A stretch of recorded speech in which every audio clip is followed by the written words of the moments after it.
me.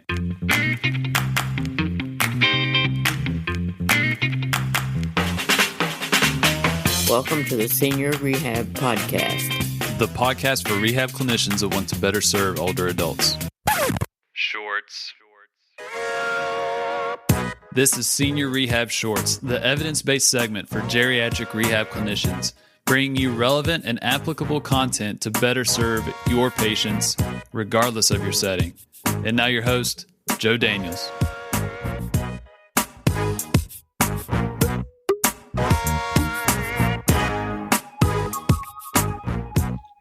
Hello friends, and welcome to another episode of Shorts. I hope you enjoyed last week's episode where I discussed the Schubert paper with regards to evidence-based exercise prescription for balance and falls prevention.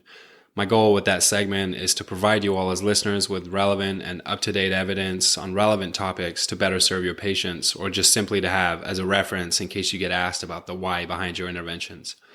So this week, I'll be reading A Wake-Up Call for All Geriatric Healthcare Providers by Tamara Gravano.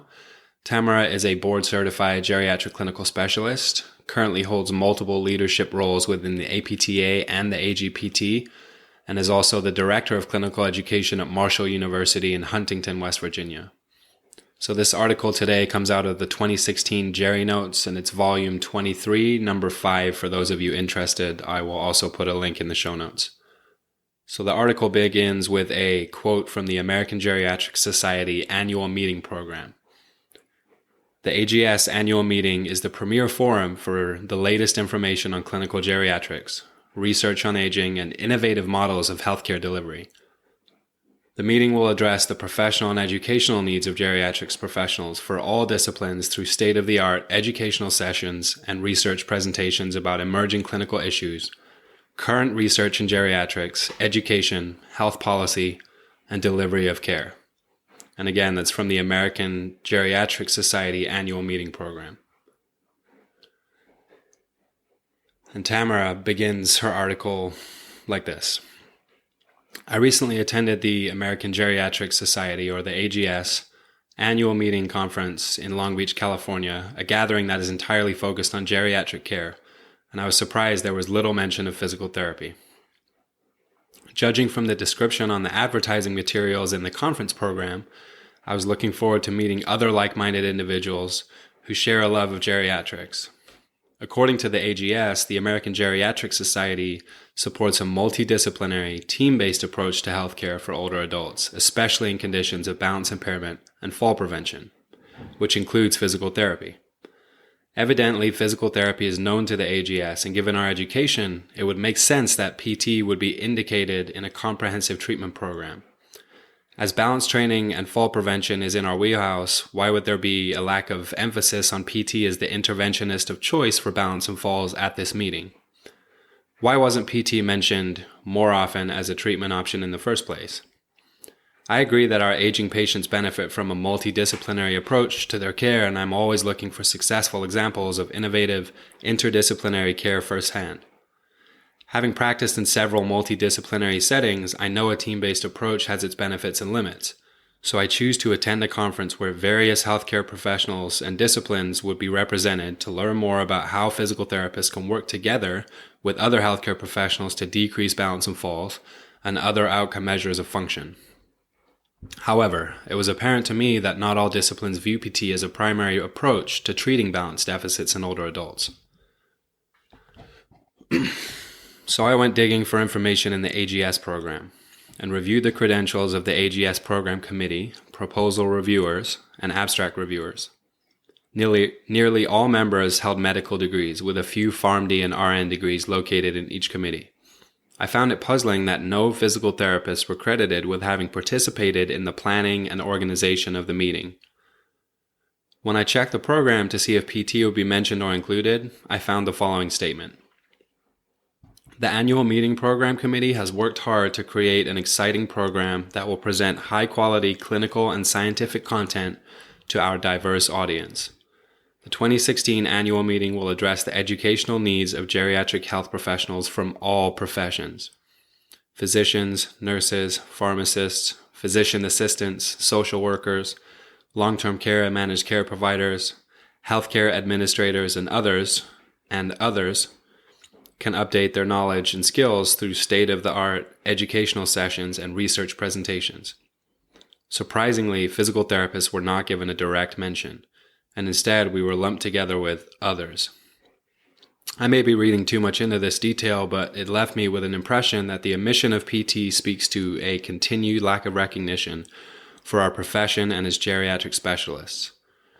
However, the AGS does have a large number of special interest groups, or SIGs, one of which is titled Physical Therapist and Rehab Specialist, chaired by Dale Avers, PT, DPT, PhD. Dr. Avers was the founding SIG chair and the former Academy of Geriatric PT representative to the AGS. I recently reached out to Dr. Avers to corroborate my concerns about the apparent lack of PT presence in the meeting. According to Avers, she helped form the SIG within the AGS in an effort to combat the perceived exclusion of physical therapists in the AGS. A few years ago, she submitted a presentation proposal entitled Illuminating the Black Box of the Physical Therapist's Mind, in an effort to educate how physical therapists think and what we look for in our evaluations. Avers recalled that we felt physicians didn't really understand what we do, and this proposal was to address this. However, it was not accepted, which kind of took the wind out of our sails. How disappointing. However, with an organizational panel that lacks physical therapists, it is no wonder that the overall emphasis for the AGS Geriatric Healthcare Conference is still physician and pharmaceutical based, with little emphasis on other PT relevant factors such as independent function or mobility. The Academy of Geriatric Physical Therapy has several external representatives to relevant geriatric organizations, including Tim Kaufman, our representative to the Gerontological Society of America, or the GSA. Mr. Kaufman has personally been involved with the GSA since 1978 and is a current fellow for the GSA. I wanted to learn more about how physical therapists are viewed in other organizations such as the GSA, so I reached out to Kaufman to hear his opinion. According to Kaufman, as physical therapists, we know what we do, but others do not really know what we do. Years ago, I joined a task force for the GSA concerning sensory deficits.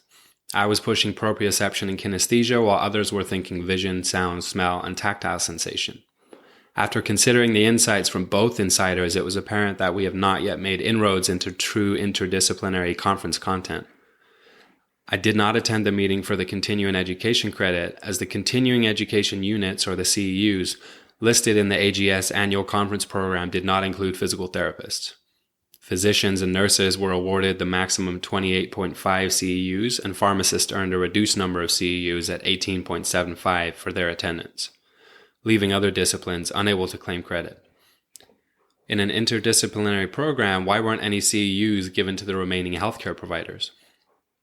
Perhaps potential CEUs for pharmacists were reduced due to the limited number of presentations that mentioned pharmacological management of older adults, but it was not always apparent in the title of the presentation. In fact, there were many presentations and panels that were appropriate for physical therapists and would fall into our scope of practice. Falls prevention in older adults, integrating patient-centered goals into the care of older persons, communication strategies to improve interprofessional team functioning, targeting functional decline, results from the Alzheimer's disease multiple intervention trial, training and support for family caregivers and persons with dementia, innovative model programs and resources, diagnose and treat BPPV. Timing is everything. When and how long should patients receive therapy for osteoporosis? And several others. The titles sound like programming one would find at a physical therapist conference, but instead PT was barely mentioned, if at all. I inquired with Denise McAlpin, AGS membership coordinator, about the numbers of physical therapists who attended the conference, and she told me that over 2,750 primary care providers, 16 of which were physical therapists, had attended the conference this year. It is likely that historically there are not enough physical therapists to seek PT CEUs, which was the case this year as well. However, we were not presenters either. There was only one person in the program whose credential included PT, and that topic was wound care. Although there were numerous PhDs, the overwhelming majority of speakers were MDs. Still, the AGS meeting is another opportunity for physical therapists to meet and collaborate with other healthcare professionals interested in the needs of our aging population. I would like to see more crossover into interdisciplinary conferences such as the AGS and the American Gerontological Society.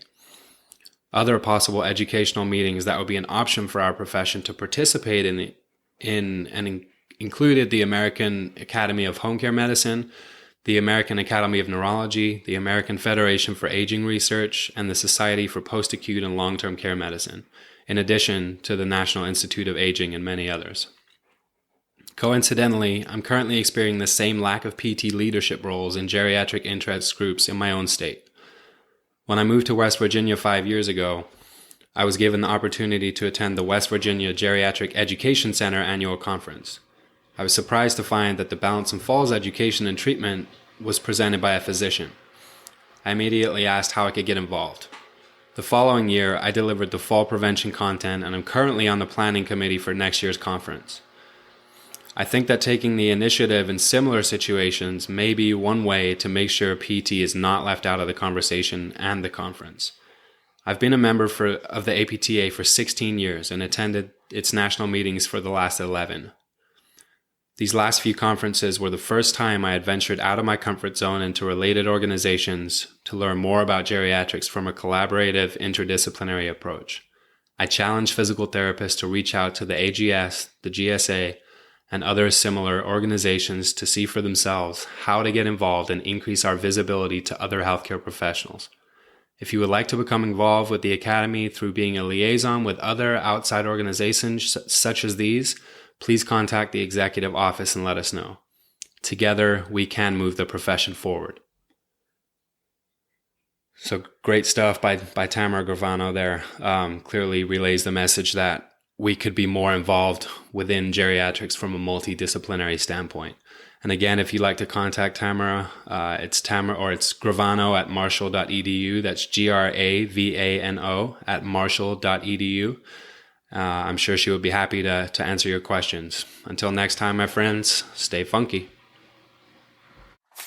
Hit me. Thank you for listening to the Senior Rehab Podcast. If you enjoyed this episode, you should hop on over to seniorrehabproject.com to find more helpful content. You can also find out how you can join the team and be a part of the private Facebook group, the monthly Mastermind Meetup, and have a say in the content and direction of this podcast. Once again, that's seniorrehabproject.com. I appreciate you, and I'll talk with you soon. But in the meantime, do not forget to stay funky.